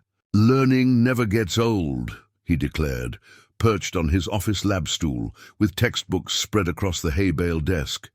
"It's how we keep young minds in aging bodies." His enthusiasm inspired other long-time ranchers to seek formal education. For skills they'd practiced intuitively for decades, the Institute developed accelerated programs, recognizing practical experience while introducing scientific principles that explained the why behind traditional practices. Dr. Michael Running. Bear expanded his Indigenous Knowledge Integration Center into a crucial Institute component. Native American elders began co-teaching courses with university professors, creating unprecedented dialogue between academic and traditional wisdom systems. "Our ancestors conducted millennium-long experiments in sustainable living," Elder Sarah White Buffalo explained to a group of doctoral candidates. "You call it long-term data collection, we call it survival wisdom. Both perspectives enrich understanding." The cultural exchange transformed research methodologies. Climate studies incorporated oral histories spanning centuries. Biodiversity assessments referenced traditional ecological knowledge preserved through songs and stories. Scientific instruments validated observations encoded in indigenous practices long dismissed as primitive. Martha, Jacob's historian cousin, established the Preston Hartley Archive, documenting both families' parallel journeys toward reconciliation. Her work revealed how many ranching challenges faced today mirrored those of previous generations, though with different technological contexts. "History doesn't repeat, but it often rhymes," she noted while organizing century-old correspondence between ranchers. "Reading these letters, I see our ancestors wrestling with sustainability questions. We think we invented. Progress means learning from past solutions while adapting to present realities." As autumn advanced, Vivian experienced subtle cognitive changes. She occasionally struggled to recall names of newer staff members or repeated stories from recent conversations. Yet her strategic thinking remained sharp, particularly regarding the Institute's long-term governance structure. Together with Jacob and a team of attorneys specializing in charitable foundations, she crafted an organizational framework ensuring Circle Bar Ranch maintained operational control while the Institute developed independent leadership. Vivian insisted on term limits and rotating leadership to prevent institutional sclerosis. Organizations, like ecosystems, need periodic disturbance to remain vital, she articulated during a board development meeting. The healthiest systems balance stability with change. The Institute's first cohort arrived that fall. 25 students from 14 countries, each bringing unique perspectives shaped by their homeland's agricultural challenges. A young woman from Kenya introduced drought-resistant sorghum, varieties adaptable to Wyoming conditions. A rancher's son from Argentina taught regenerative practices proven in his family's Patagonian operation. International diversity enriched daily life at Circle Bar. The main house's dinner table featured conversations in multiple languages, comparing ranching traditions across continents. Students learned that sustainable practice principles transcended cultural boundaries, while specific techniques adapted to local conditions. Dr. Sarah Chen's genetics program produced its first major breakthrough. Through careful crossbreeding, combining Circle Bar's heritage stock with selected genetics from partner ranches, she developed cattle that thrived in drought conditions while maintaining superior meat quality. Major agricultural companies offered lucrative partnerships to commercialize these developments. Jacob declined the offers, insisting breakthroughs benefit the broader ranching community rather than enrich corporate profits. Instead, the Institute developed open-source breeding protocols, making successful genetics freely available to qualifying family operations. Knowledge hoarding creates wealth inequality, Jacob declared at a press conference announcing this decision. Our institute exists to elevate communities, not exploit them. This principled stance attracted additional philanthropic support. The Rockefeller Foundation, impressed by Circle Bar's commitment to public good, established an endowment specifically supporting small ranch research programs. Similar contributions followed from environmental organizations recognizing that sustainable family farming represented their best hope for long-term conservation. Winter brought operational challenges as the Institute found its rhythm. Supporting diverse research projects while maintaining productive ranch operations required careful coordination. Morning meetings involved logistical ballet, scheduling, laboratory time around calving season, balancing field research with winter feeding responsibilities, ensuring student housing remained comfortable during blizzards. Pete Miller emerged as an unexpected bridge between traditional operations and academic pursuits. His practical experience helped researchers design experiments that wouldn't interfere with essential ranch work.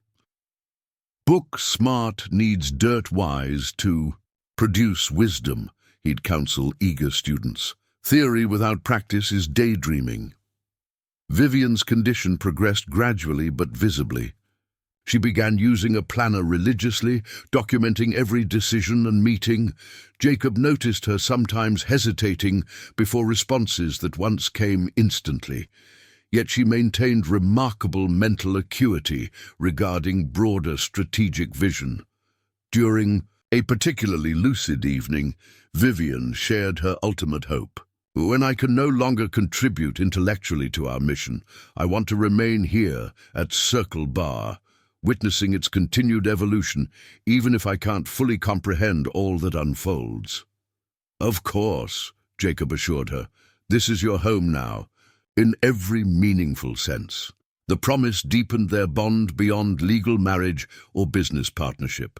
They were becoming family through shared purpose and genuine affection, born of profound mutual respect. Spring's return brought remarkable validation. The United Nations Food and Agriculture Organization designated Circle Bar Ranch as a demonstration site for their global sustainability initiative. A delegation from Rome arrived to study how the Preston Hartley Institute model might be replicated in regions facing agricultural crisis. Dr. Richard Morrison from the FAO's North American division led the assessment. After 3 intensive weeks immersed in ranch operations and institute programs, his report declared Circle Bar the most comprehensive integration of traditional knowledge and modern science encountered in global agricultural research. Recognition attracted unexpected attention from technology giants. Apple proposed establishing an agricultural innovation lab at Circle Bar to develop precision farming applications. While the financial terms were tempting, Jacob and Vivian carefully negotiated to ensure technology served ranching rather than dominated it. Tommy Walsh led the tech integration team, ensuring digital tools enhanced traditional practices rather than replace them. GPS-guided irrigation systems learned from indigenous water management techniques. Drone monitoring respected cattle movement patterns refined over generations. Technology should amplify human wisdom, not substitute for it. Tommy articulated confidently to Silicon Valley executives. His transformation from shy ranch hand to thought leader symbolized the Institute's democratizing effect on agricultural innovation. The summer brought Circle Bar's most ambitious undertaking yet, hosting the first global symposium on regenerative ranching. 300 delegates from 60 countries converged on Silver Creek County to witness a model for agriculture's sustainable future. Professor Fiona McElroy returned from Scotland as keynote speaker, her 5-year study documenting how Circle Bar's approaches improved soil health by 47%, increased water retention by 32%, and enhanced biodiversity while maintaining economic viability. The Preston Hartley model disproves the false choice between productivity and sustainability, she proclaimed to the assembly. Thoughtful innovation multiplies both. The symposium showcased concrete achievements. Solar-powered irrigation systems reduced energy costs while providing water during peak evaporation hours. Heritage breed preservation programs demonstrated superior meat quality commanding premium markets. Indigenous plant restoration along waterways increased natural filtration, improving water quality throughout the watershed. International delegates found inspiration tailored to their contexts. Mongolian herders recognized parallels between Hartley grazing rotations and traditional nomadic patterns. Brazilian ranchers saw how beef production could expand without Amazon deforestation by intensifying rather than extending land use. Amid this global recognition, quiet moments between Jacob and Vivian held deepest meaning. Evening walks along. Silver Creek offered respite from institutional demands. Bird watching from the porch swing provided simple pleasure as Vivian's favorite sparrows returned from winter migration. Funny how life's greatest satisfactions often emerge from unexpected circumstances, she mused one twilight. I came here seeking redemption for my family's past transgressions. I found purpose beyond anything imagined. And I was fighting to preserve what was, Jacob reflected, only to discover that honoring the past meant embracing transformation. Their conversation was interrupted by excited voices. A group of international researchers had discovered a previously unknown species of soil bacteria uniquely adapted to Wyoming's climate conditions. The organism showed promise for carbon sequestration, potentially revolutionizing climate change mitigation strategies. Such discoveries happened regularly now. Circle Bar had become a living laboratory where observation met innovation, tradition, informed science, and local solutions addressed global challenges. Dr. Chen announced her engagement to Tommy Walsh that autumn, their romance blossoming through shared dedication to genetic preservation work. The couple planned a small ceremony at Circle Bar, symbolizing how the ranch fostered personal connections alongside professional achievements. "My parents emigrated from Taiwan so I could have opportunities," Sarah shared with Jacob. "Never did they imagine I'd find love while preserving American ranching heritage at an innovative research institute. Life writes better stories than novelists dare." The wedding, held in the newly completed Institute Chapel, a stunning blend of traditional meeting house design and contemporary sustainable architecture, united cultures and generations. Native American, Scottish, Chinese and Texan traditions all contributed to a ceremony celebrating diversity, strengthening community. Vivian, despite increasing forgetfulness, delivered a toast that captured their mission's essence. Love, like land, requires tending to flourish. Neither thrives through possession alone, but through cultivation, respect and patience to witness growth beyond single lifetimes. Winter deepened with record snowfall testing infrastructure improvements. The Institute's geothermal heating system, initially viewed as expensive innovation, proved invaluable when traditional energy grids failed. Students experienced firsthand how sustainable technology provided resilience during extreme weather. Emergency response protocols, developed collaboratively between ranch veterans and academic researchers, demonstrated knowledge integration value. Pete Miller's storm wisdom informed meteorological prediction models.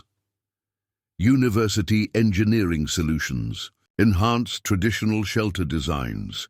Theory and practice merged seamlessly when survival demanded excellence. As the third year of their marriage drew to a close, Jacob noticed Vivian spending more time in the ancient Preston rail car, now permanently situated as a study retreat.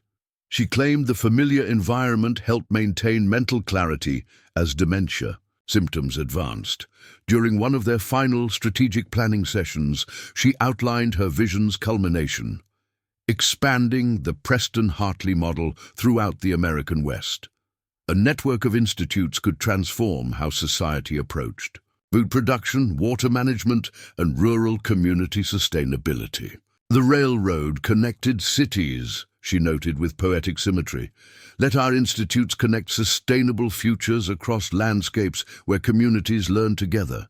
New Year's Eve found them again at Eagles Peak, watching fireworks illuminate. The valley transformed by their partnership. Distant lights marked research facilities where global scientists studied local solutions. Solar installations glinted alongside historic barns. Native plant corridors connected ancient ecological wisdom with modern conservation science. "We've created something truly remarkable," Jacob acknowledged, his arm around Vivian's shoulders against the winter chill. "We've demonstrated what becomes possible when history heals rather than haunts," she replied, her earlier hesitation less noticeable when speaking from deep conviction. "Every rancher who adopts these practices, every student who carries this knowledge forward, they're living proof that better ways exist." The valley below pulsed with possibility. Circle Bar Ranch, saved from extinction 3 years prior, now served as headquarters for agricultural transformation. What had begun as personal salvation through unconventional marriage had evolved into systematic change, affecting communities worldwide. Vivian's condition would worsen. This they accepted with grace, having built structures ensuring continuity beyond individual capability. The Preston wealth now served purposes her grandfather could never have envisioned. Not accumulation, but distribution. Not conquest, but collaboration. Not legacy through name alone, but through actionable wisdom flowing freely to those who needed it most. As midnight approached, Jacob helped Vivian down the mountain path they'd climbed countless times. Each step represented countless others who would follow, carrying forward the understanding that humanity's greatest challenges yielded to integrated thinking, patient persistence, and the radical notion that profit and preservation were partners, not adversaries. The new year would bring fresh challenges and deeper successes. Circle Bar Ranch would continue its metamorphosis from family property to global resource, from isolated operation to interconnected network, from desperate salvation to inspired innovation. Looking back at the peak where generations of Hartleys had contemplated their fate, Jacob understood that true heritage wasn't about preserving unchanged what ancestors bequeathed, but about carrying forward their best values while courageously creating solutions for present challenges. Eleanor's choice between two men had indeed divided a family, but through healing that division, something greater had emerged. Proof that ancient feuds could transform into modern alliances, that desperation could birth inspiration, that one ranch's salvation could illuminate pathways for sustainable prosperity everywhere land met human aspiration. The future stretched ahead, uncertain as always, but approached now with confidence born of demonstrated possibility. They had shown that when tradition danced with innovation rather than fought against it, when indigenous wisdom merged with cutting-edge science, when competition transformed into cooperation, then communities didn't merely survive challenges, they created solutions that transcended them entirely. The fourth year began with bittersweet developments. As spring breathed life into the valley, Vivian's cognitive abilities showed marked decline. Yet in this apparent diminishment, Circle Bar Ranch discovered unexpected depth. The woman who had orchestrated complex business strategies now found profound joy in simpler realities. The morning songs of meadowlarks, the warmth of sun on her face, the reassuring presence of horses in the pasture. Her moments of clarity became increasingly precious.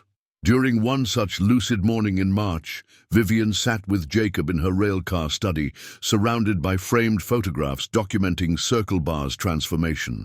Her fingers traced the images as if reading Braille, connecting to memories through touch when words failed. "I was reading about mirror neurons last night, when I still could read," she began hesitantly. "How humans learn by observation. Circle Bar has become a living example.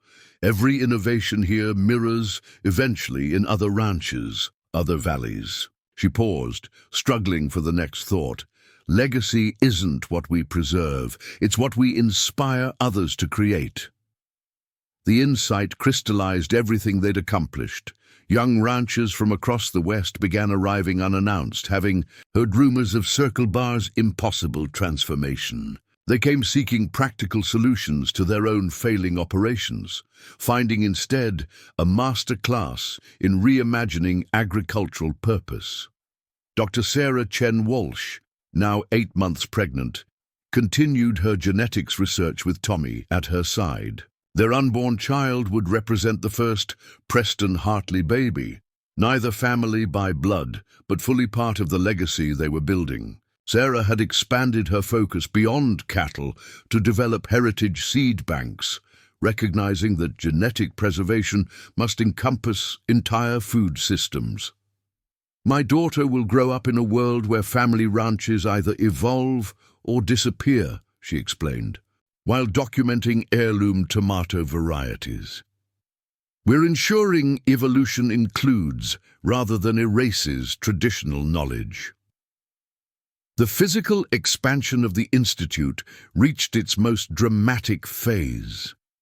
An underground library was carved into the hillside beneath Eagle's Peak, its climate-controlled environment preserving agricultural texts dating to the valley's first settlers.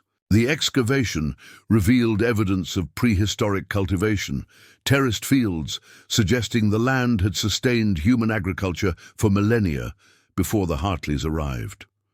Professor Running Bear worked with tribal elders to interpret these discoveries. They identified sophisticated water management systems predating Ezekiel Hartley's irrigation by 5,000 years. This awareness transformed how the Institute approached land stewardship. "We're not innovating," Elder White Buffalo corrected gently. "We're remembering. Sometimes memory looks like innovation to those who've forgotten." This revelation prompted a fundamental shift in the Institute's research methodology. Every new technology was evaluated against practices that had sustained life in the valley for generations beyond counting. Solar power mirrored ancient understanding of sun paths. Soil regeneration techniques echoed traditional field rotation patterns. Modern science increasingly validated, rather than replaced, indigenous wisdom. Vivian's condition deteriorated rapidly after a series of small strokes that spring. Her speech became halting, her short-term memory increasingly unreliable. Yet she insisted on maintaining her morning routine, sitting at her kitchen window overlooking the valley, describing what she saw to Jacob even when the words emerged slowly. "The cottonwoods. They're budding," she'd observe, each word carefully selected. "Time flows differently in trees. They measure seasons, not minutes." Jacob cherished these moments, understanding they were saying goodbye to the sharp-minded strategist while discovering a gentler philosopher. Vivian's essential character remained unchanged.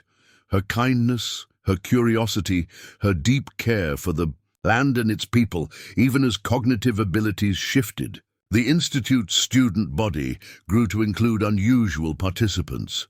A delegation from the Amish community in Pennsylvania spent 6 months studying sustainable practices that aligned with their technology restrictions.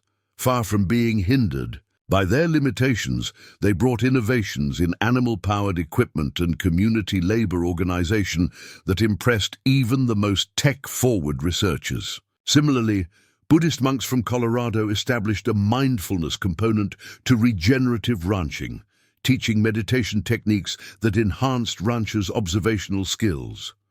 Their philosophy of right livelihood resonated deeply with Circle Bar's mission, creating unexpected spiritual dimensions to agricultural sustainability. By summer, the network Vivian had envisioned began materializing organically. The Montana Regenerative Alliance connected 47 ranches implementing Circle Bar's practices. The North Dakota Drought Resilience Cooperative shared weather data across 4 states. The Southern Colorado Water Management Collective revolutionized irrigation efficiency using Sweetwater Valley Alliance protocols. These sister organizations operated independently, but remained connected through shared principles and periodic knowledge exchanges. Circle Bar hosted quarterly gatherings where participants presented challenges and solutions, creating a living database of practical regenerative strategies. Tommy Walsh emerged as a crucial facilitator. His ability to translate between scientific jargon and ranch vernacular made him invaluable in these exchanges. He developed a teaching methodology, combining hands-on demonstration with theoretical foundation, ensuring knowledge transferred completely. "Watch, do, teach. That's how real understanding develops," he explained while training a group of Colorado ranchers in genetic testing techniques. "We don't just implement practices. We understand why they work, then make them work better for local conditions." The unexpected discovery of rare earth elements beneath the North Pasture presented an ethical dilemma. Mining companies offered astronomical sums for extraction rights, promising minimal surface disruption. The potential wealth could fund Institute operations in perpetuity. Jacob faced his most challenging decision since accepting Vivian's proposal. The discussion consumed weeks of community meetings, environmental impact assessments, and philosophical debate. Vivian, despite her cognitive limitations, provided the clarifying insight. Wealth earned from degrading the land corrupts. The purpose, she articulated painfully, each dollar gained through harming ecosystems would poison every good deed funded. The community voted to decline the mining opportunity, instead establishing the first conservation easement. Bank in Wyoming Rather than selling mineral rights, Circle Bar created a model, allowing ranchers to convert such rights into tradable conservation credits, providing income while protecting land integrity permanently. Fall brought the birth of Sarah and Tommy's daughter, Eleanor Running Water Walsh. The name honored both Eleanor Hartley Preston and Sarah's Cherokee heritage through her maternal grandmother. The entire ranch family gathered for the baby blessing ceremony, which combined traditional Christian, Buddhist, and Native American elements. Vivian, though struggling to maintain focus, held the infant with practiced grace. She will grow up, knowing that abundance and preservation are the same thing, she whispered to the baby. Later, Jacob found Vivian had written in her journal simply, "Hope has a face. Her name is Eleanor." The Institute's research generated breakthrough after breakthrough. A collaborative study with MIT developed quantum sensors detecting soil moisture at microscopic levels, revolutionizing precision irrigation. These sensors, powered by solar microgrids, could operate independently for decades, making advanced agriculture accessible even in remote regions. International recognition followed. The King of Sweden invited Jacob to Stockholm to discuss implementing Preston Hartley principles in Scandinavian agriculture. The invitation coincided with Vivian's medical team recommending she avoid travel, her condition having entered a more advanced stage. Jacob declined the invitation, prioritizing his responsibility to Vivian over international prestige. She was devastated until the king arranged a virtual symposium, connecting Circle Bar Ranch with agricultural innovators across Europe. The 4-hour session proved more impactful than any physical journey could have provided. Winter's early arrival brought unprecedented snow levels, testing every system Circle Bar had implemented. The crisis became a graduation examination for the Institute's approaches. Students and researchers worked alongside ranch veterans to protect vulnerable livestock, maintain feed distribution, and ensure essential systems remained operational. Pete Miller, now 74, orchestrated emergency responses with military precision. His lifetime of storm survival merged seamlessly with data-driven predictions from university weather systems. When an avalanche threatened to destroy the genetic research facility, indigenous knowledge about snow movement patterns allowed them to redirect flows without heavy machinery. "Every crisis teaches something we haven't learned yet," Pete shared during a tense night, managing multiple emergencies. "That's why we survive, because we stay curious about what we don't know." The harsh winter paradoxically strengthened community bonds. Neighboring ranches that had remained skeptical of Circle Bar's newfangled ways found themselves grateful for innovations that proved invaluable during extreme conditions. Shared struggle erased final barriers of suspicion. As Vivian's condition continued its inevitable progression, Jacob found unexpected peace in shifting his role from strategic partner to compassionate caregiver. Her joy in simple pleasures became his joy. Daily walks when weather permitted, reading aloud from favorite books, sharing evening meals even when conversation faltered. These moments held meaning beyond any business achievement. Dr. Morrison from the FAO returned with groundbreaking news. The United Nations General Assembly would vote on establishing the Global Regenerative Agriculture Initiative with Circle Bar Ranch as its foundational model. The potential impact was staggering, transforming how humanity approached food production worldwide. Yet the moment felt bittersweet. Vivian could no longer fully grasp the magnitude of what they'd catalyzed. During a rare moment of clarity, she asked Jacob, Did we do something important?" "We changed the world," he assured her, holding her hand. "But more importantly, we changed how people understand change itself." Spring returned, with renewed vigor, as if the land itself celebrated surviving the harshest winter in living memory. The institute coordinated the largest reseeding project in Wyoming history, utilizing native grasses and regenerative techniques to restore overgrazing damage across the county. Eleanor, now 6 months old, became the ranch mascot. Her parents incorporated child rearing into their research commitments, demonstrating how sustainable culture meant supporting family life within agricultural systems. Circle Bar's kindergarten and childcare cooperative showed skeptical communities that ranching could accommodate modern family needs without sacrificing traditional values. Vivian's favorite activity became sitting with the baby, singing lullabies from her Boston childhood. Sometimes she forgot lyrics or repeated verses, but Eleanor seemed content with any rhythm.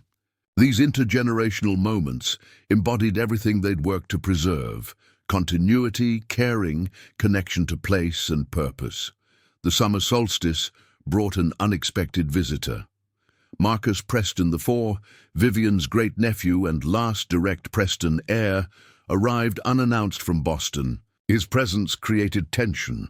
At 52, he was a corporate raider whose ventures often prioritized profit over people. Many feared he might challenge the estate planning that secured Circle Bar's future. Jacob received him warily, prepared for conflict. Instead, Marcus spent 3 days quietly observing operations, speaking little, but taking extensive notes. On his final evening, he requested a family dinner at which he could address everyone.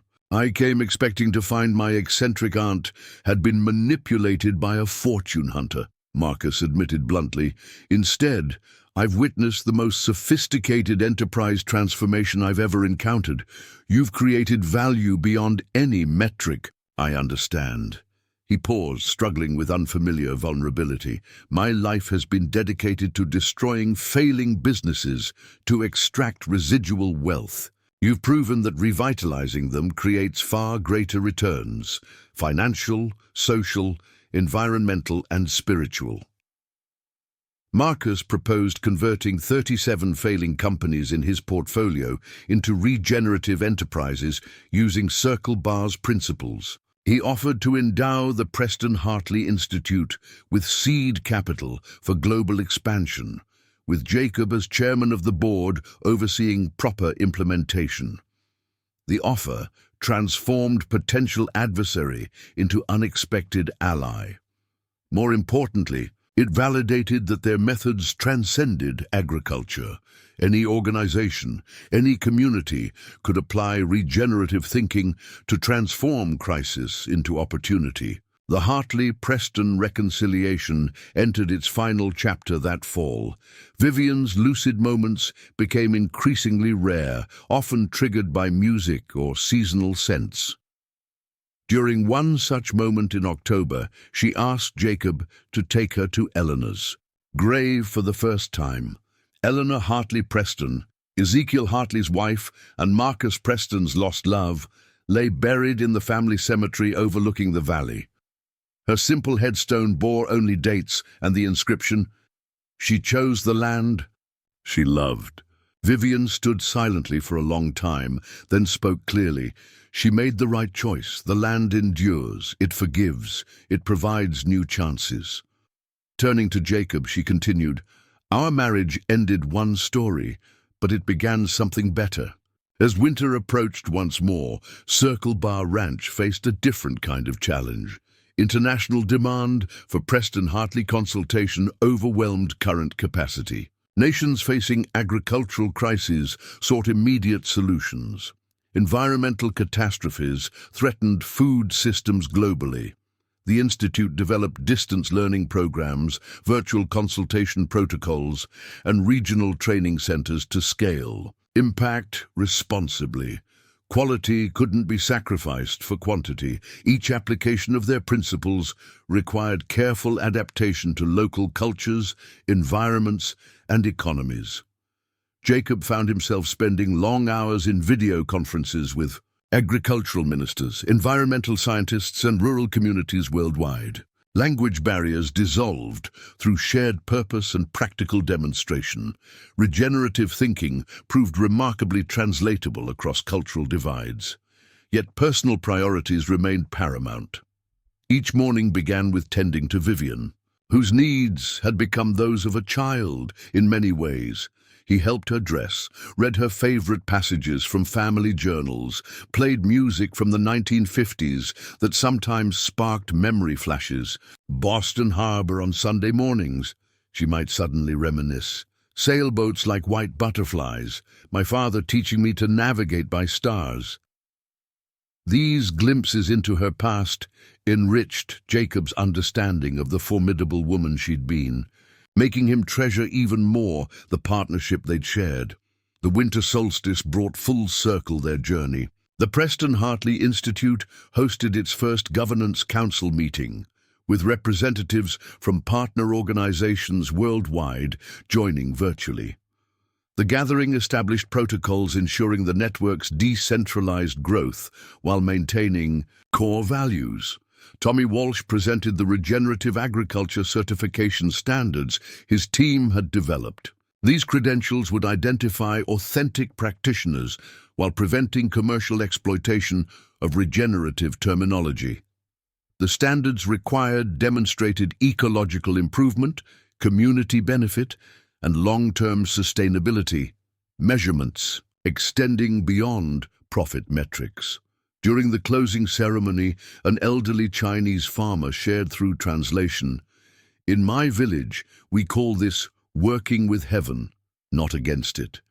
Your institute teaches what my grandparents knew, but called by different names. This gives me hope for my grandchildren." As the fourth year concluded, Jacob stood again at Eagle's Peak, where everything had changed 3 years prior.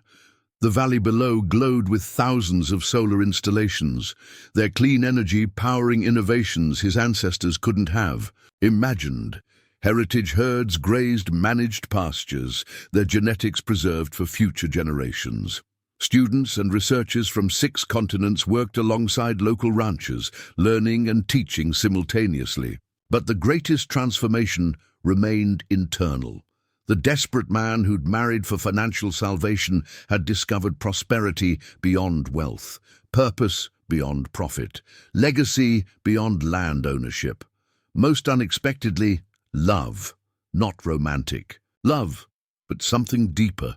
Profound respect, genuine partnership, and the joy of shared creation. Vivian's condition had stabilized at a plateau where she retained essential personality while losing detailed memories. Her room faced the valley, its windows offering the panoramic view she'd first admired when proposing their unusual alliance. Though she often forgot what she'd eaten for breakfast, she never forgot the land's significance. Each evening, Jacob would join her at the window, describing the day's activities as if narrating an ongoing story. The wheat's higher than last year. Sarah's seedling experiment produced 30% more yield. Eleanor took her first unassisted steps today, the sunsets painting everything gold. Sometimes Vivian would respond coherently. Often she'd just squeeze his hand. Always she'd smile at the word Eleanor, whether referencing the baby or the ancestor whose choices had set everything in motion. On the final day of the year, Jacob discovered Vivian had written with tremendous effort a single sentence in her journal, found what was lost by losing what was held too tight. The wisdom pierced him. By surrendering pride, he'd gained purpose. By accepting unconventional salvation, he'd created conventional success. By allowing the past to be healed rather than preserved unchanged, he'd secured a future worth inheriting. Circle Bar Ranch no longer merely endured. It flourished as a beacon of what became possible when communities chose collaboration over competition, innovation over inertia, possibility over preservation of problems. As fireworks exploded over the valley, celebrating the new year, Jacob understood their journey continued. Vivian's legacy would extend far beyond her lifetime through the systems they'd created. The institute would train thousands who would train millions. Regenerative practices would spread like beneficial mycelium through soil, connecting and strengthening the entire agricultural ecosystem. The railroad heiress who had crossed a continent to heal an old wound had catalyzed healing far beyond. Family feuds. She demonstrated how wealth could be transformed into wisdom, how personal redemption could scale to global transformation, how one ranch's salvation could illuminate pathways for sustainable prosperity everywhere land met human aspiration. Looking out over everything they'd built together, Jacob finally understood Eleanor's choice completely. She hadn't chosen between two men. She'd chosen between two futures, one built on displacement and extraction, the other rooted in regeneration and relationships. Her choice had preserved the possibility that one day, her descendants and her rejected suitors' descendants might collaborate rather than compete. That possibility had manifested through the most unlikely vehicle, a marriage of convenience that became a partnership of purpose. The future stretched ahead, uncertain as always, but approached now with confidence born of demonstrated possibility. They had shown that when tradition danced with innovation, when competition transformed into cooperation, when ancient wisdom merged with cutting-edge science, then communities didn't merely survive challenges, they created solutions that transcended them entirely. The story of Circle Bar Ranch would continue, chapter after chapter, each generation adding its own innovations while honoring the essential truth. The land endures, not through resistance to change, but through intelligent adaptation. Like the prairie grasses that survived drought by growing roots 10 feet deep while leaving graceful stalks to bend with wind, successful legacy required both anchoring in fundamental values and flexible response to changing conditions. As the new year dawned over the Sweetwater Valley, Jacob knew their most significant achievement wasn't any single innovation or institution. It was proving that crisis could catalyze transformation, that unlikely partnerships could yield extraordinary results, and that the future of agriculture, indeed the future of human survival on Earth, depended on rediscovering the wisdom that regeneration, not extraction, was the truest path to enduring prosperity. The Preston Hartley story had completed its first arc from conflict to collaboration. Now it would begin countless new chapters through every person it touched, every practice it spread, every life it improved.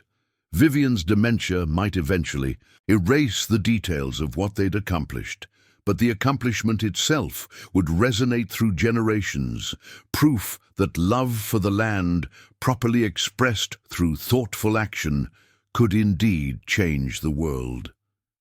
In the end, they had done more than save a single ranch. They had helped save a way of thinking that humanity desperately needed, one rooted in regeneration, guided by wisdom both ancient and emerging, and proven through the simple but profound act of caring for the earth as carefully as the earth had always cared for those who inhabited it.